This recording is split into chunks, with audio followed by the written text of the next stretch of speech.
You might be the most positive person in the world. You might have a mind that just always goes towards the possibilities and the good things instead of the glass half empty. But I'm telling you what, that's not enough. When you want to conquer your fears, when you want to move monsters out of your life, you need more than a good news and a great attitude. And today we're going to explain what that is. I'm Pastor Matt Anderson, and this is Worship Anywhere.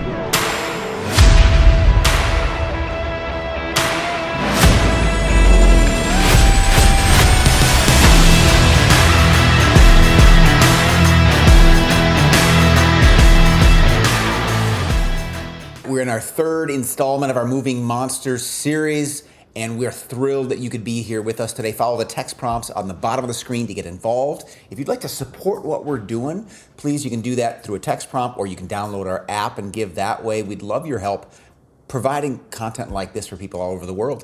And it's proven to change lives both locally and at a distance. So thanks for your help. Thanks for your presence. And we look forward to connecting with you in the days ahead. Also want to make you aware of a page on our Surprise Church website where you can create a spiritual growth plan. It's called surprisechurch.com/grow, and it's a 3-step process where you take a spiritual growth assessment, then you download a template to create a spiritual growth plan, and then you can use, thirdly, a whole list of resources, tools, tips, videos, books, links, blogs, whatever, in assisting you to make that growth plan. We want you to feel like you have a plan to grow. Just watching this video is a step, but when you're intentional about things, you tend to do work every day to move a goal forward, and we want that for you. So if you're just watching somewhere at a distance, follow with us every week, but also take the spiritual growth plan and follow the steps recommended so that you can pursue your own potential spiritually and in life. Again, we're in a series called Moving Monsters, 3 Steps to Facing Your Fears. We've had a great time the last 2 weeks. First week, we talked about how you need to compare your fears to the giant God we worship. Week 2, we talked about how to create a faith reflex so that it's not, faith is our first resort, not our last resort. Check those 2 out. You don't have to see these in order, but check those 2 out if you like what you hear today and you want to continue in this way of thinking in terms of courage and faith. Those will be great for you to check out. But today, as we started off, I want to challenge something that we might assume to be true, but I don't think it is. And that is the idea that good news is enough. If you're an optimistic person, or even if you're a Christian and you believe in Jesus and He raised from the dead, that's all you need. All you need is Jesus. All you need is your Bible. That's it. No, nothing else. Forget food, clothing, shelter. You have no other needs, right? And sometimes we use that hyperbolic language to emphasize the importance of Jesus. Jesus is everything. And that's true, but I still need oxygen. And so He is everything and everything comes from Him, but it helps sometimes to unpack some of the other essential components that He provides us for everyday life. And in this case, for facing fear and moving monsters, just having the concept of the good news of Jesus isn't enough. It's how that concept frames and guides us that is also equally important. And so we're going to look at a story today, Numbers 13, where they had great news, but it wasn't enough. Check this out. In Numbers 13, a bunch of spies come back and give Moses an account. The background here is that God had rescued Israel from Egypt. The promised land was in front of them. He had guided them all the way from slavery to Pharaoh in Egypt through Moses. They went to Mount Sinai, got the 10 Commandments, and now they're at the banks of the promised land. Before they go and take the land militarily, though, Moses sends 12 spies into the land to say, let's tell us about it. What are they like? What's the territory like? Help us to know what we're getting into here. When they come back, listen to the report they give. They gave Moses this account. We went into the land to which you sent us, and it does flow with milk and honey. Here is its fruit. But the people who live there are powerful, and the cities are fortified and very large. We even saw the descendants of Anak there. That's like some kind of a giant race or a above average race of people. These Israelites had been slaves. They've been walking for a long time. They're probably as trim and as small a people group as you're going to find. And so, of course, a sedentary people group that has houses and dinner tables and everyday kind of living standards that are much higher is going to just be more filled out and larger. Plus, some of these people had some genetic differences in terms of size as well. So they noticed, wow, these are big, walled, fortified cities and really big people. Then Caleb, one of the 12 spies, silenced the people before Moses and said, whoa, we should go up and take possession of the land. We can certainly do it. Because as he's listening to these people, he's realizing they're not just passing along facts. They're not just explaining the lay of the land. They are making a case to not go. But, they said, the people who live there are powerful. Cities are fortified, very large. This isn't going to work. So that's why Caleb steps in and says, we can do this. Of course, we can do this. But, verse 31, the men who had gone up with him said, we can't. We can't attack those people. Now, these are the other spies that were with him and saw the same things he did, right? We can't attack those people. They are stronger than we are.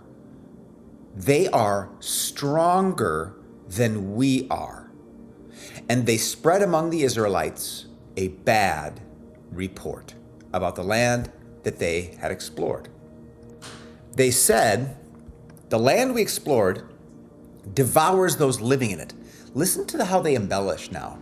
I just want to pause to say that they see the people and they simply, even though God has miraculously delivered them to this point, their only concept right now is their muscles versus our muscles, their size versus our size, their walls versus our lack of walls, their military versus ours. They're just comparing what they and the other people have in terms of power comparison. Tail of the tape. Forgetting about God entirely. That leads them to now describe the land as some sort of hostile, almost personification of an enemy, just the land itself. It devours those living in it. All the people we saw there are of great size. We saw the Nephilim there, that's the descendants of Anak. We seemed, listen to how they act like they're God now in that they know what the enemy is thinking. We seemed like grasshoppers in our own eyes, and we looked the same to them. So they read their fear into everything. The land devours its residents. The people look at us and they see grasshoppers. Their fear is they're reading their fear out into everything. Their fear takes over their perception of people and land and everything. Their fear, this is a picture of what happens when fear is allowed free rein. They embellish reality. They take facts and they twist them to fit their fear. And they forget about God. This is what you might call a bad report. In this case, it was a report about the land they were called to take militarily. But in general, a bad report would be a godless interpretation of reality that spreads like poison by a fearful crowd. You see, there were at least 10 spies that came back, and there was a critical mass of people that were afraid. And they sort of teamed up to just spread fear like a cancer around the crowd. And those who didn't think that way had no chance. They had a good news. They had a good report. They had a belief in God, but it was just snuffed out by the power of a fearful crowd. A bad report is a godless interpretation of reality spread like poison by a fearful crowd. Bad reports. Here's the funny thing about a bad report about the world, about life. Bad reports cause us to do what we should fear. If you look at some of the most terrified people, commit acts of terrorism. Terror leads to terror. People who are afraid start doing things that harm themselves. They might be afraid, so they may start building like unhealthy patterns of chemical addiction or unhealthy relationships with people that are bad for them. One kind of bad report leads us to do what we fear. And here's how that happened for Israel here. That night, all the members of the community raised their voices and wept aloud. All the Israelites grumbled against Moses and Aaron. If only we had died in Egypt. They'd rather be dead or in this wilderness. Why is the Lord bringing us to this land only to let us fall by the sword? Our wives and children would be taken as plunder. Wouldn't it be better for us to go back to Egypt? And they said to each other, we should choose a leader and go back to Egypt. So think about what they're saying. We're afraid to do what God says we can do and what God says he'll help us do. And so instead, we are going to commit an act of rebellion against our current leader. We're going to anoint a new leader who's going to lead us back to the nation that has held us in slavery for 400 years. And so we're going to go back into forced slave labor rather than go forward into God's amazing future. Fear and a bad report, especially when it's championed by the crowd around us, when the people around you believe the worst is going to happen, and so that you need to prepare for it and take matters into your own hands and just commit to a godless reality, you're going to do what you should be afraid of. Because they should have been very afraid of going back to Egypt. They should have been very afraid of rebelling against God, of kicking Moses out of leadership. That was not safe, and not God would not allow that. There'd be consequences. They should fear that, but the bad report led them to do what they should fear. Their thinking's just not straight. So they want to go back to Egypt. Now, Caleb was one spy who said, this is crazy. We can do this. Joshua, who ends up being Moses' successor later, is the other spy, the other one sent in. He also believes in the good report. Verse 6, Numbers 14. Joshua, son of Nun, and Caleb, son of Jephunneh, who were among those who had explored the land, tore their clothes. That's a symbol of mourning, sadness, and shock. And they said to the entire Israelite assembly, the land we passed through and explored is exceedingly good. It's good. Verse 8, if the Lord is pleased with us, he will lead us into that land, a land flowing with milk and honey, and will give it to us. Only do not rebel against the Lord, and do not be afraid of the people of the land, because we will devour them. You think the land's going to devour us? It's us who's going to devour them, because the Lord, look at how many times he says that, is with us. Their protection is gone, but the Lord is with us. Do not be afraid of them. Now, you think that's a pretty good pep talk, right? But you just got two guys standing in the middle of 10,000 or more, and they just can't persuade them. Verse 10, but the whole assembly talked about stoning them. You know when you've lost an argument? When the people you're arguing with start planning to kill you. It's just at that point, you're not convincing them, and it's just probably time to give up. Joshua and Caleb realize that if they keep talking, they will be dead. And Israel threatens to take their life if they give them any more of that good report stuff. They believed the bad report, the crowd piled on, and they believed it, and now there's one giant crowd that believes the bad report, that has a godless, fear-based perception of a reality that causes them to want to do the thing they should fear. And anyone who says otherwise, they want to kill. See, fear won despite a good report. Because there was only one crowd.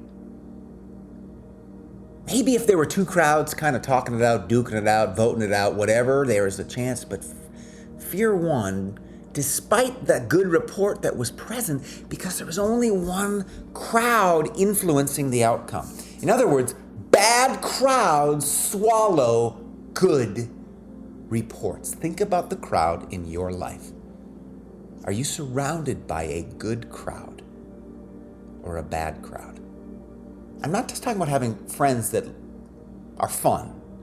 I'm talking about people that will look you in the eye and say, you are wrong. You can do this. You can be the husband or father or wife or mother that God calls you to be. Hang in there. You can be a student that that doesn't cut corners and ignore God. You can do this. Don't listen to them. You're better than they say you are. Don't be afraid of him or her. God is with you. That good crowd makes all the difference. But if you got a bad crowd around you that says, you know what, you better figure this out because you're in trouble, and you better just hide. You better just give up on what you believe. You better just forget what you hold dear and just do the easy thing. Ultimately, the thing you should be afraid of doing. See, bad crowds, they swallow good reports because they're afraid. They're completely captivated by fear. They have adopted not the facts about reality. They have adopted an interpretation about the facts of reality that see a world as a dangerous place, where they have to protect themselves and do things that seem illogical and nonsensical, that miss out on their potential. I mean, there are people right now that just play video games all night long instead of get sleep and just hope that someone else is going to figure their life for them. There are people who can't stop destructive self-abusing patterns. There are people who don't learn how to manage their emotions. They're just stuck in broken patterns. And sometimes that's us, right? And sometimes we do it because we believed a bad report. But that's our only hope. There's no good way around this problem. I just have to settle for less. The problem isn't maybe that we don't know the information about God. We maybe have been to church and heard about Jesus. The problem is that we don't have a good crowd around us who loves God and loves us enough to challenge our fears with good reports. Hebrews 10 says it this way: let us hold unswervingly to the hope we profess, for he who promised is faithful. And let us, look at all the plural language here, let us consider how we may spur one another on toward love and good deeds, not giving up meeting together as some are in the habit of doing, but encouraging one another, and all the more as you see the day approaching. Hebrews 10, written just within the generation of the people that were alive during Jesus' own life, they already found that people were kind of spreading out and isolating in their faith and starting to lose their excitement about God. And so the author's just challenging them. You need a good crowd. Don't neglect the good report in the good crowd so that you can not buy into the bad report and do things that you should fear. Every year at Surprise this time of year, we do what's called the generosity party. There's a lot of bad reports out there about the economy, right? And we're told that we're in trouble. We're told to just hunker down, save every penny, or just you might as well spend it because inflation is going to make your money worthless in the future anyway, right? Or the government's going to rescue you later. You just have fun now. I mean, people do all kinds of crazy stuff they should be afraid of because they believe a bad economic report. We believe at Surprise that God has a good report for us, even for our finances. And so during the generosity party, our goal for you is that you would pray about your finances, pray about your budget. Most people never pray about their budgets and they struggle financially. But when we learn to trust God in this specific area of our life, this sensitive area, we find ourselves becoming more generous. Because now we're just handling the master's stuff as he directs us to, and we learn how to listen to his voice. People learn how to create what's called a prayer-based budget, which is a resource on that webpage on the screen. And then when we learn to trust him in this area, we become more willing to do that in other areas. So I pray that you will join us this month to believe the good report about your budget. That doesn't mean there's not some stuff to deal with or work through, some debt, some overspending, employment issues. There's probably a lot of things to work through, but it starts, we believe, with praying about your budget and building a prayer-based budget. The culmination of Generosity Party is a celebration. On November 20th, if you're in the Bismarck-Mandan area, we're going to have an in-person celebration called the Friendsgiving right before Thanksgiving, where we're going to declare by that date our estimate of giving. We're going to declare, God has led me to give, save, and spend this way for the next year, and so I'm going to commit this much to the Surprise Church mission to help this church change lives. So if you go to this website, you can follow the process of praying about your budget, building a prayer-based budget, and then declaring your estimate of giving, which is a huge spiritual growth step for you and a huge blessing to the church, because we will use all of the estimates of giving to set our budget for ministry next year. So I hope you join us on this journey, because it's a journey in which we grab onto God's good report. The other thing I want to share with you is something called Vision 2024. Our elders have been working on this vision and talking about this vision with our staff and our team, and it's kind of coming to reality now, where we're preparing for our 10th birthday as a church. That's 2024 will be Surprise Church's 10th birthday. And we've been asked over the years, when are you going to build a building? When are you going to have, your own front door and your own mailbox and all that stuff? But we've always been portable. There could come a day where God calls us to invest in physical property, but right now we feel called to build a church that fully, truly leaves the building. And we're doing that in so many ways right now, but we want to do that on a whole new level and then celebrate that by our 10th birthday. So what that looks like is two specific areas. Number one, we're going to be building a digital ministry platform so that people anywhere in the world, anyone, anywhere, can consume, enjoy, and purchase at times Surprise Church's content that we will create for people in all walks of life. And so someone in Singapore or San Francisco or Fargo or Freeport, Minnesota will be able to say, all right, listen, I'm going to go and find something related to marriage because I need it. A church in rural North Dakota, the pastor can play our sermons, can use our study guides for their church discussions. We'll have a really user-friendly platform for people locally and globally to use the content we create because we believe we have a message that changes lives, and we want to share that. It's also going to be something there'll be revenue generated so we can help fund other things. The other priority there that we're building towards is the expansion of Camp Kindness. We cannot wait. We cannot wait to take a ministry that God has blessed. We reach over 250 kids in the summertime through Camp Kindness, partner with the local schools. We believe God's calling us to do that on a whole new level, to develop a year-round partnership with all of the schools in our city to provide resources, content, and people that are going to be able to build a movement of kindness in our city. And so those are our two top priorities in the year ahead because we believe God's calling us to reach hundreds and even thousands of new families through that ministry as well. So you'll be hearing more about that. There'll be some opportunities to ask questions and support it, but we're asking you to pray that God would bless Vision 2024 and help us make it a reality, and that you'll be able to play your part in making that a reality because we believe in a good report. And we want to be a crowd of people that believe that God's got exciting things planned, and we're going to move in that direction because we're not afraid.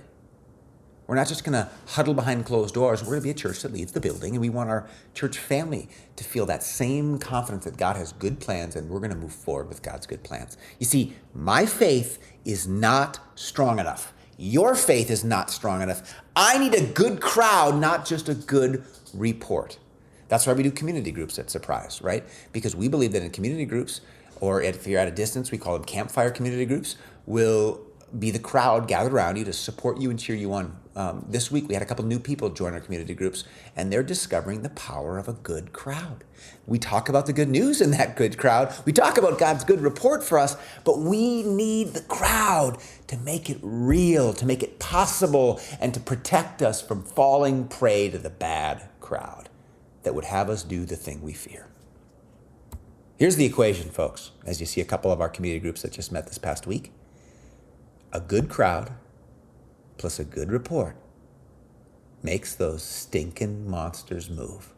A good crowd, a crowd that loves Jesus and loves you and is invited to do life together. And a good report, the message of Jesus Christ's death and resurrection for us and our salvation. Those two things together are a lethal combination for monsters. They will kill our fears. Our fears don't stand a chance when we have these two things in our life. I want that for you, friend. And so if you don't have that today, please reach out to us. If you're watching in a distant city, we want to help you start a campfire community group where you can have some folks over once a week and watch these messages, use our material to talk about it. We don't have that digital ministry platform built yet, but we can make that available to you on our Worship Anywhere page. And so we'll do our best we can in the meantime to get you those materials.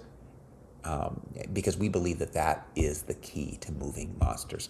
Thank you so much for being a part of this church, whether you're local or you're part of our extended family. And please continue to pray for what God has planned for us. Go to the Generosity Party page and a Vision 2024 page as we pursue God's future for us. And thank you for playing your part. God bless you guys. Thanks for moving monsters with us. Next month, we're going to be talking about happy money. Our next series is all about how to allow money to be a part of your joy. Now, money can't buy happiness, right? Sure, we all know that. But as I learn how to manage my resources for God, there's joy in that. So we're going to unpack how that happens, how to let finances not be just a stressor, but a joy creator in our lives, that we're happier, more joyful people because we're listening to God well. So that'll be starting next week. God bless you guys. Thanks for joining us. We'll see you soon.